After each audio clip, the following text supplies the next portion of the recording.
Hi అండి. Front part A విధంగా తీసుకోవాలి అనేది మార్కింగ్ అయితే చూపిస్తున్నాను. ఇక్కడ 4 అంగుళాలకు మార్కింగ్ అయితే తీసుకొని ఇప్పుడు బుక్స్ పట్టే వైపు 2.5 అయితే మార్కింగ్ అయితే చేసుకున్నాను. ఇప్పుడు ఈ డాట్ వెడల్పు వచ్చేసి 1.5 అటు ఒక 1.5 ఇలా అయితే తీసుకున్నాను. 3 అంగుళాల వెడల్పు అనమాట. ఇలా పొడవు వచ్చేసి 3 అంగుళాలు తీసుకున్నాను. ఈ బుక్స్ పట్టే వైపు డాట్ కూడా 2.5 పొడవు అయితే తీసుకొని ఒక హాఫ్ ఇంచ్ అనమాట అంగుళం వస్తుంది డాటు.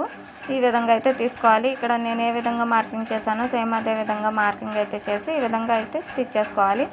ఈ మెయిన్ డాట్ స్టిచ్ చేసేటప్పుడు మనం ఇక్కడ కొంచెం ఒక 2 కుట్లు అయితే లైన్గా కుట్టి అక్కడ నుంచి ఇట్లా రౌండ్గా అయితే కుడితే మనకు కప్ అనేది రౌండ్గా వస్తుంది. లేదంటే షార్ప్గా ముక్కులాగా వస్తుంది కదా, అలా రాకోకుండా ఉండాలంటే ఈ విధంగా కుట్టుకోవాలి. చంక దగ్గర కూడా ఇట్లా హాఫ్ ఇంచ్ అనేది మార్కింగ్ చేసుకోవాలి. అన్ని బ్లౌజులకి పాదం ఖర్చుతో పెట్టేస్తాం కదా, అలా పెట్టుకోకుండా 40 సైజు నుంచి అయితే ఎక్కువ ఉన్న వాటికి హాఫ్ ఇంచ్ తీసుకోవాలన్నమాట.